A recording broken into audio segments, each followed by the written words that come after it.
baik-baik saja, tetap semangat belajar dari rumah. Oke? Oke. Hari ini Pak Rahmat dan Bu Sinta akan menjelaskan mengenai materi sumber daya alam muatan pelajaran IPS. Oke? Nah, apa saja yang akan kita pelajari pada hari ini? Yang pertama, kita akan belajar mengenai apa itu sumber daya alam. Yang kedua, pengelompokan sumber daya alam. Dan yang ketiga, contoh dan manfaat sumber daya alam. Nah, jadi ada 3 materi yang akan kita pelajari pada pagi hari ini. Sebelum kita ke video pembelajaran berikutnya, silahkan disiapkan alat tulis kalian untuk mencatat hal-hal penting yang akan Pak Rahmat jelaskan. Oke, sudah siap? Nah, Oke, Pak Rahmat akan mulai dari apa itu sumber daya alam. Ya, sumber daya alam atau yang disingkat dengan SDA merupakan segala sesuatu yang berasal dari alam dan dapat digunakan untuk memenuhi kebutuhan hidup dan untuk mensejahterakan manusia. Pak Rahmat ulangi lagi, sumber daya alam segala sesuatu yang berasal dari alam dan dapat digunakan untuk memenuhi kebutuhan hidup, untuk mensejahterakan kehidupan manusia. Ya, jadi itu tadi definisi dari sumber daya alam. Oke, sumber daya alam itu dibagi atau dikelompokkan menjadi 2. Pengelompokan sumber daya alam yang pertama, SDA yang dapat diperbarui dan sumber daya alam tidak dapat diperbarui. Jadi ada 2 pengelompokan. Pengelompokan ini dibedakan berdasarkan sifatnya. Jadi ada 2 ya. 1 SDA yang dapat diperbarui dan SDA yang tidak dapat diperbarui. Oke. Sumber daya alam yang dapat diperbarui di mana tidak akan habis jika kita menggunakan berulang kali. Bahan atau sumber daya tersebut tidak akan habis. Ya. Kenapa tidak akan habis? Karena sumber daya alam ini dapat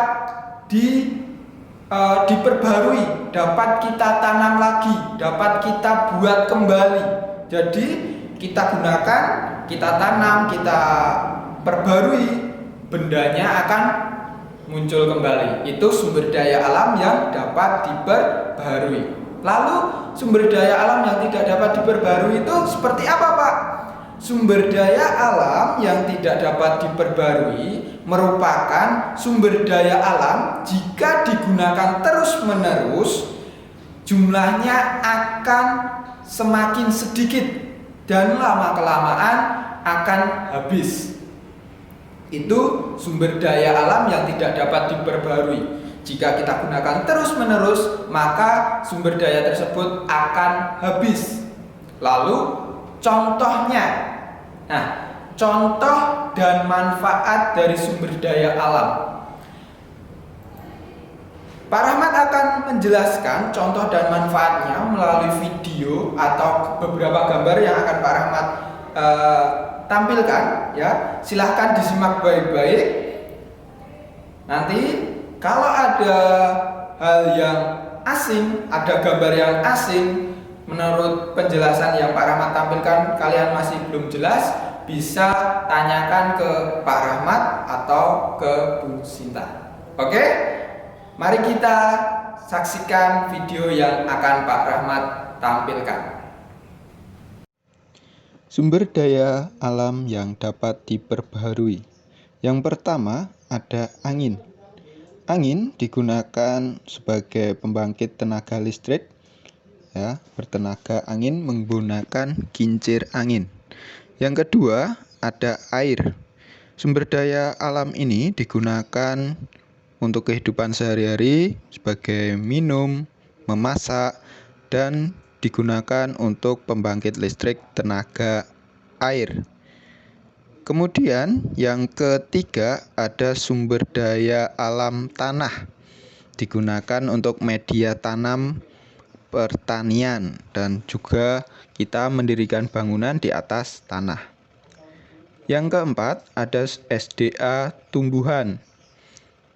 Tumbuhan ini digunakan oleh manusia sebagai bahan makan. Kemudian ada sumber daya alam berupa hewan.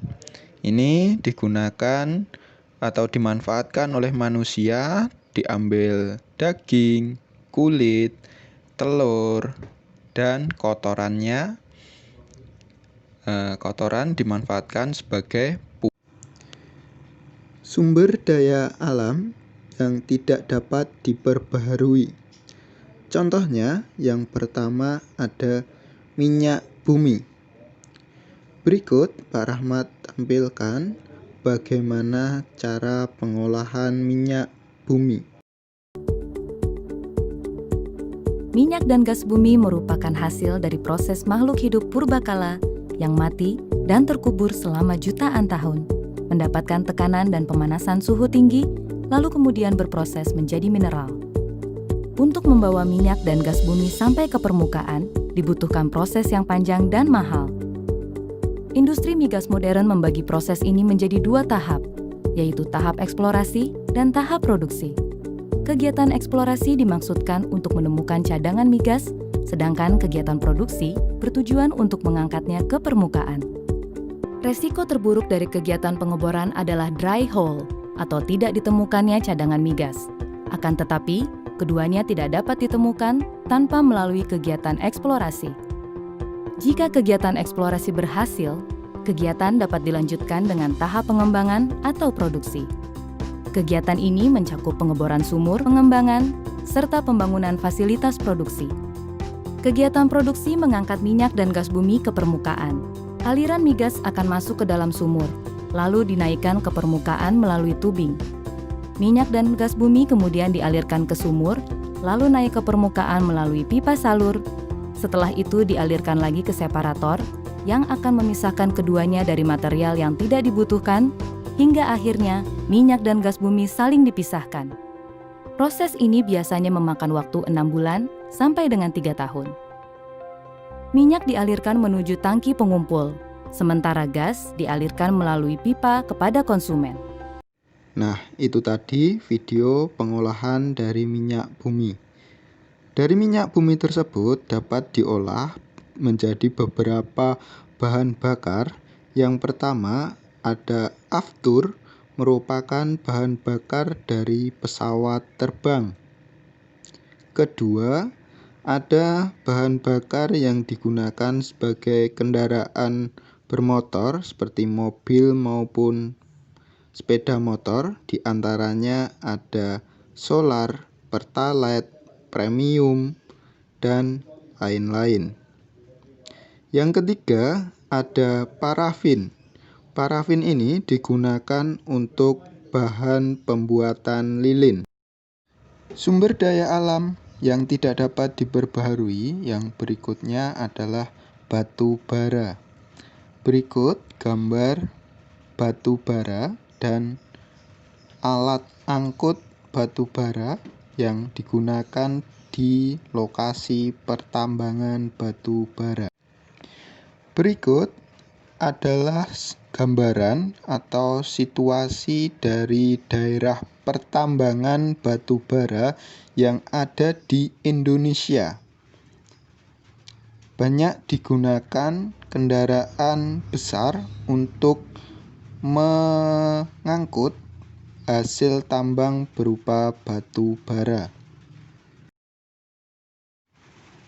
Yang ketiga ada biji besi.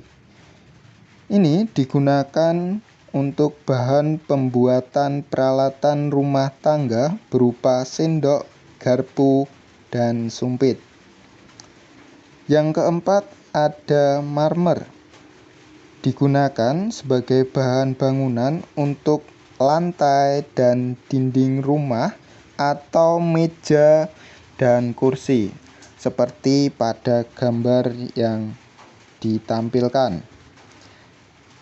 Yang kelima ada belerang. Belerang merupakan bahan dasar obat-obatan sebagai campuran bahan pewarna dan bahan baku pembuatan korek api. Yang keenam ada nikel. Nikel ini digunakan sebagai bahan pelapis besi agar tidak cepat berkarat. Yang ketujuh ada bauksit. Digunakan sebagai bahan dasar pembuatan aluminium. Yang sering kita jumpai di dapur ada wajan dan panci. Yang kedelapan ada emas dan perak. Digunakan sebagai bahan pembuatan perhiasan seperti cincin, anting, dan gelang. Terakhir ada grafit. Digunakan sebagai bahan pembuatan pensil dan isi baterai. Nah, itu tadi contoh dan manfaat dari sumber daya alam, ya. Kalian sudah tahu contohnya, bagaimana gambarnya, bagaimana pengolahannya, dan manfaatnya untuk kehidupan manusia, ya. Pak Rahmat harap kalian sudah jelas. Tapi kalau masih ada pertanyaan, bisa ditanyakan kembali ke Pak Rahmat dan Bu Sinta. Oke? Nah, itu tadi video pembelajaran hari ini. Kita sudah belajar mengenai apa itu sumber daya alam, kemudian pengelompokan sumber daya alam berdasarkan sifatnya. Tadi ada dua. Yang pertama, sumber daya alam yang dapat diperbarui. Contohnya ada air, kemudian hewan, kemudian udara, dan lain-lain, ya. Kemudian yang kedua ada sumber daya alam yang tidak dapat diperbarui. Itu merupakan hasil atau barang-barang hasil tambang. Karena hasil tambang itu kita tahu pengolahannya atau pembentukannya itu memerlukan waktu yang cukup lama.